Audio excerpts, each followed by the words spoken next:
Bueno, vamos con noticias internacionales. Una jornada donde se espera con mucha atención lo que ocurra entre Rusia y Estados Unidos, cómo se establecen las conversaciones. Ya se habla, ya ha dicho o ha adelantado algo el mismo Donald Trump que se podrían juntar con Putin próximo viernes, que hay una entrega de territorios o canje de territorios, traspaso de territorios como solución en Rusia, intercambio de territorios. Bueno, uno de los temas que vamos a conversar con Guillermo Holzman, analista internacional. Profesor Holzman, ¿cómo está usted? Un abrazo grande, ¿cómo le va? ¿Qué tal, Rodolfo? Un agrado saludarte, como siempre. Muy bien, digamos, haciéndole el quita al frío mientras se Sí, se pueda. puso, pasamos de días relativamente primaverales a días bien otoñales y frío hoy día, por lo menos acá en Viña del Mar, Valparaíso, ¿cierto? Y después también, créame. Sí, no, también, no, me imagino, me imagino. Bueno, Guillermo, comencemos con lo primero. Donald Trump había dicho que hace 10 días, que hoy día viernes se cumplía el plazo límite para efectivamente cumplir una petición, que Rusia terminara su guerra con Ucrania. Si no, él iba a implementar un arancel del 100% a Rusia. Hoy día se cumplía. En la mitad de camino el miércoles mandó a un delegado, ¿no? A hablar con Putin. ¿En qué, perdón, ¿en qué estamos hoy día con esto? Estamos en un escenario que esperamos, digamos, fluya adecuadamente y el próximo viernes efectivamente se produzca la reunión entre Vladimir Putin y Donald Trump en Alaska. Digamos, en un escenario bastante frío, por decir algo, y probablemente la conversación va a ser de la misma forma. Un escenario que lo que busca es al menos una tregua y al menos generar las condiciones para poder avanzar en un diálogo que lleve a la tregua primero, como decíamos, y luego a un camino de paz. Lo notable de todo esto es que la conversación de paz sobre Ucrania solamente la tiene Donald Trump con Vladimir Putin y no está Ucrania. Y en algún instante Ucrania debería estar presente allí para poder justamente firmar o apoyar o colocar nuevas condiciones para poder avanzar en todo ello. La advertencia que hace Donald Trump en términos de que este proceso conlleva necesariamente a entrega de territorios es ya un avance de lo que ya sabíamos. También sabemos que Rusia y Vladimir Putin quieren una garantía completa respecto a que Ucrania no ingrese a la OTAN. Segundo, que haya un proceso de desmilitarización de toda esa zona. Y lo que importa hoy día es que efectivamente Rusia acepte una tregua aérea al menos, de tal forma de poder generar las condiciones para una negociación que permita llegar a la paz, pero todavía faltan varios actores que se coloquen a la mesa o por lo menos estén dispuestos a colocar la firma en lo que se va a conversar el próximo viernes. Ahora, algo adelantado Donald Trump que cualquier acuerdo que pudiera ser de alguna manera mediado por Estados Unidos pasa también por intercambio de territorio para cerrar ese capítulo, el capítulo de la guerra. Efectivamente, exactamente, y eso significa que las zonas ocupadas van a quedar en manos de control, bueno, el control de Rusia. Eventualmente va a pedir, digamos, que haya una salida al mar, particularmente por el lado de Odessa, y eso estaríamos por ver si efectivamente se va a poder avanzar digamos, en todo ello. Por lo pronto, el hecho de que se reúnan los dos ya es un gran avance, tanto para Donald Trump, que es una carta de triunfo dentro de la gestión que ha realizado, es una pérdida de peso político para Europa, particularmente la Unión Europea, y es también, yo diría, una suerte de fracaso para lo que Zelensky ha pedido ya normalmente en términos de ser un protagonista en este tipo de negociaciones. También en esta reunión se va a hablar sobre el futuro de Zelensky. Hay, yo diría, un razonable acuerdo respecto a que la paz no podría ser firmada por Zelensky, sino por un sucesor de él. Y probablemente ese va a ser uno de los obstáculos más importantes en todo este proceso de negociación.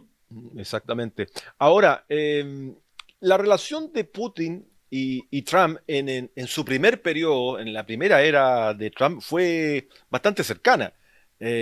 No puedo decir que eran amigos, pero había una muy buena relación en general.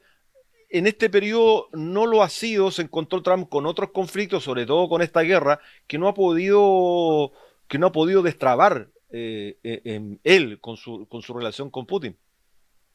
Efectivamente, y un obstáculo ha sido la Unión Europea y la OTAN, quienes consideran a Rusia como un enemigo. Ujú. Para Donald Trump, Rusia es un rival, no un enemigo, y es una diferencia sustantiva en términos de la forma en que se sientan a conversar y a dialogar, porque siendo rival, lo que se hace es competir, no eliminar. A su vez también supone que se plantean como rival condiciones de diálogo y de cooperación en algunas áreas. Y esos elementos son los que le interesan muchísimo a Donald Trump, particularmente para tener una cooperación con Rusia en áreas que son del interés estratégico y de seguridad nacional, parafraseando justamente a Donald Trump, que es de sumo interés.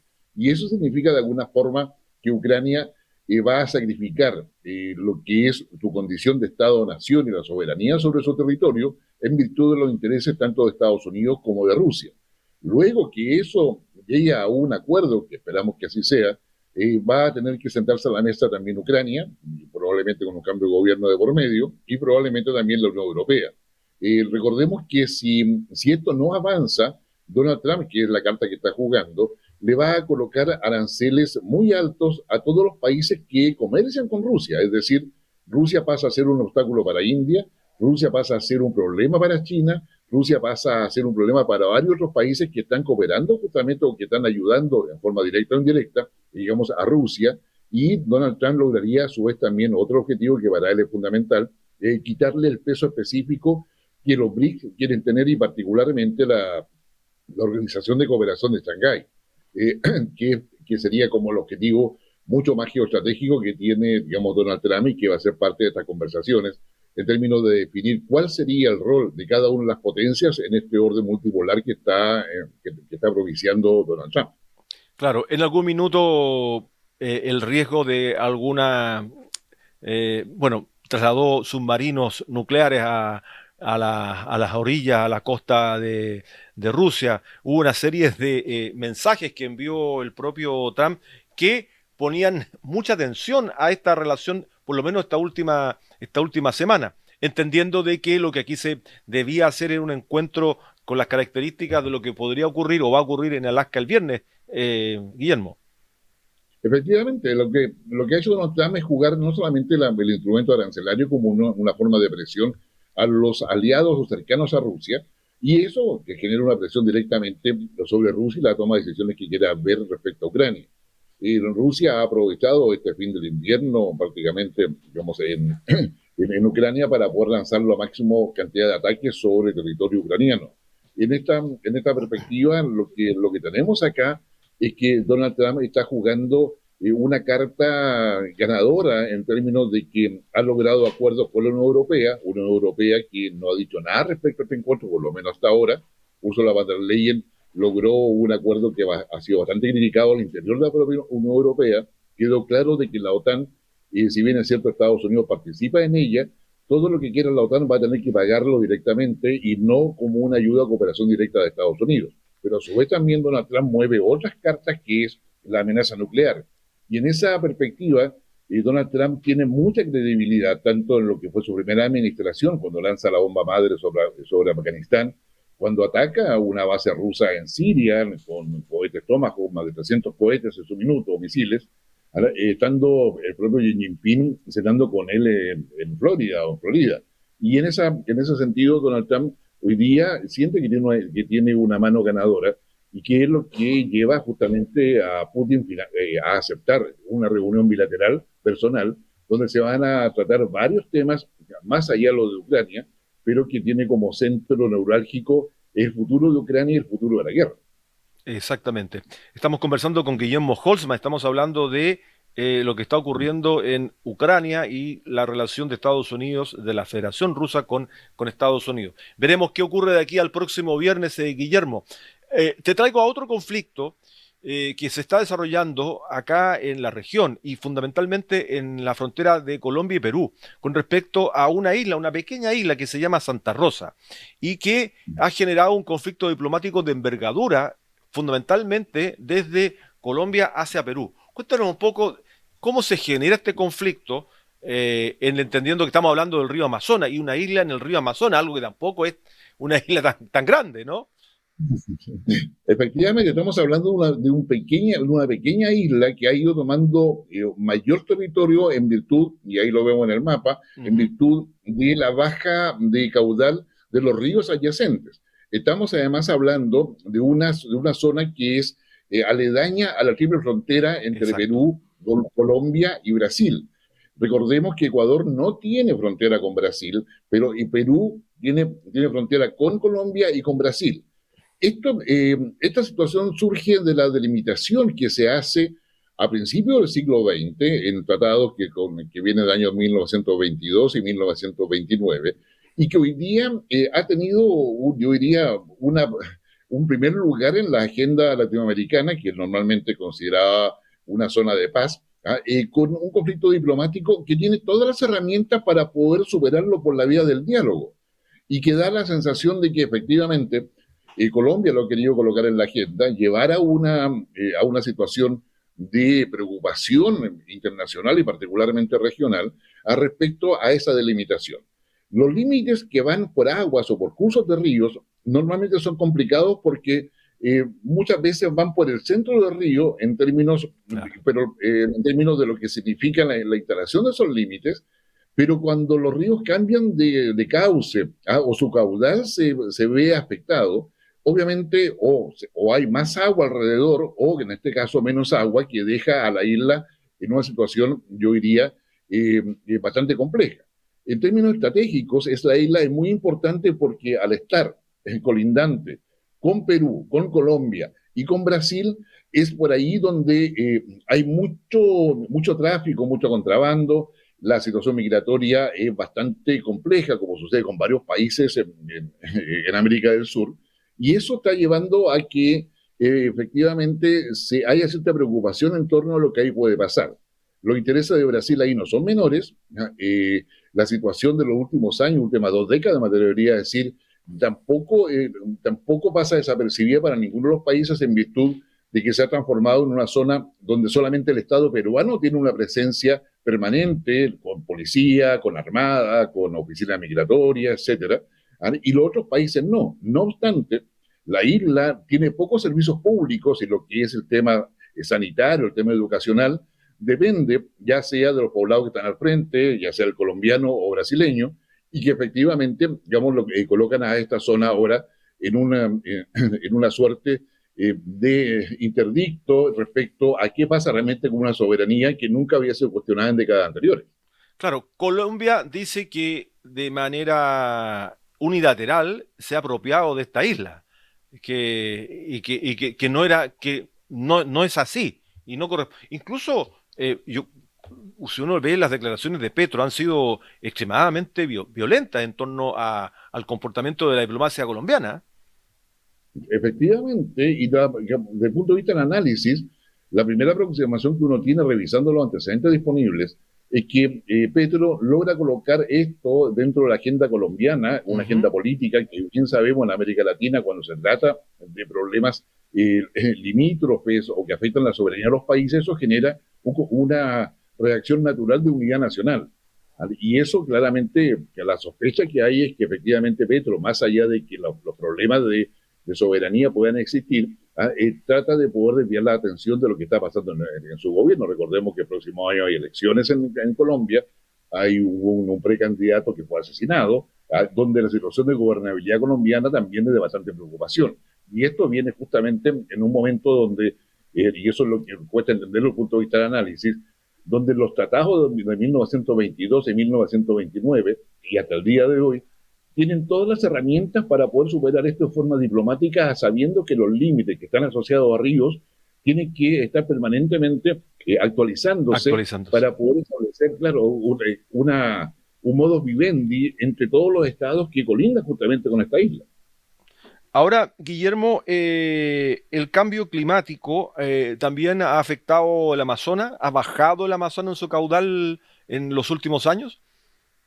Sí, ha bajado el caudal en los últimos años, pero además del cambio climático hay toda una explotación de la Amazonas, digamos, entre esa zona, entre otras Así es. varias otras, que ha dado paso a nuevos cursos de ríos o al surgimiento de ríos que antes eran muy pequeños y que han se transformen en afluentes finalmente, ¿no? Y que ha cambiado justamente la geografía, digamos, de toda esa zona. En consecuencia, digamos, lo concreto es que hay un problema real, es un problema en una zona estratégica para los tres países, y donde el que tiene una permanencia permanente ha sido Perú, con una actividad y una presencia del Estado también bastante contundente. Entonces,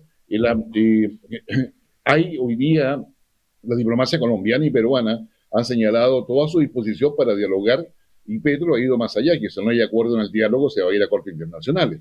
Pero claramente es un tema que está recién empezando y que no debiera haber empezado, dicho sea de paso, si no hubiese sido por la denuncia que hace Gustavo Petro. Exactamente. Guillermo, lo último, preguntarte por la situación argentina de cara a las próximas elecciones. No lo teníamos en la agenda, pero te lo quiero preguntar igual. Yo sé que estás bastante al día de la política argentina en cuanto a encuestas, lo que está ocurriendo en el lanzamiento de ayer, hace 2 días, de Milei, de su campaña en una villa muy popular en Argentina.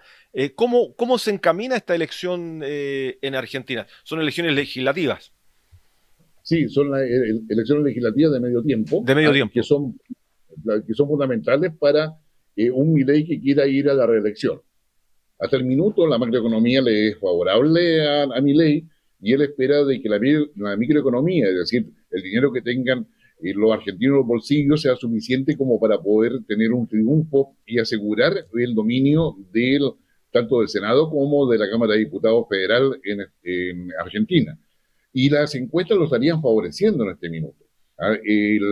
No va a ser fácil, porque si efectivamente lo que las encuestas proyectan se produce, finalmente el kirchnerismo o el peronismo de base kirchnerista estaría francamente muy disminuido y con pocas posibilidades de poder ser una oposición férrea a Milei.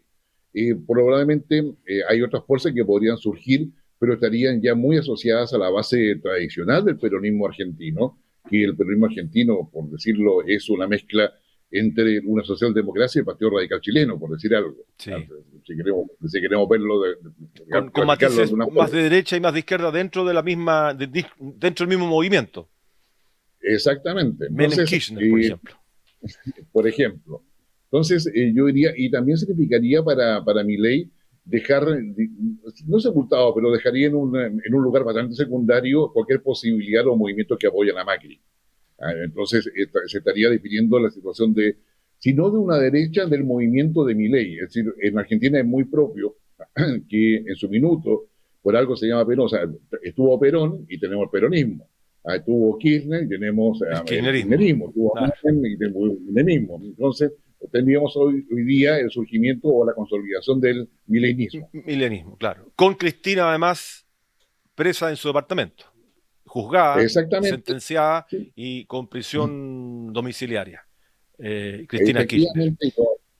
Exactamente, con Lorena Arraigo. Por lo tanto, el tema del kirchnerismo es que no tiene un líder de reemplazo con la potencia y capacidad de Cristina. Claro, Kicillof no está a la altura todavía para poder asumir el cambio, y Massa tampoco, y hay una guerra interna muy amplia dentro del kirchnerismo.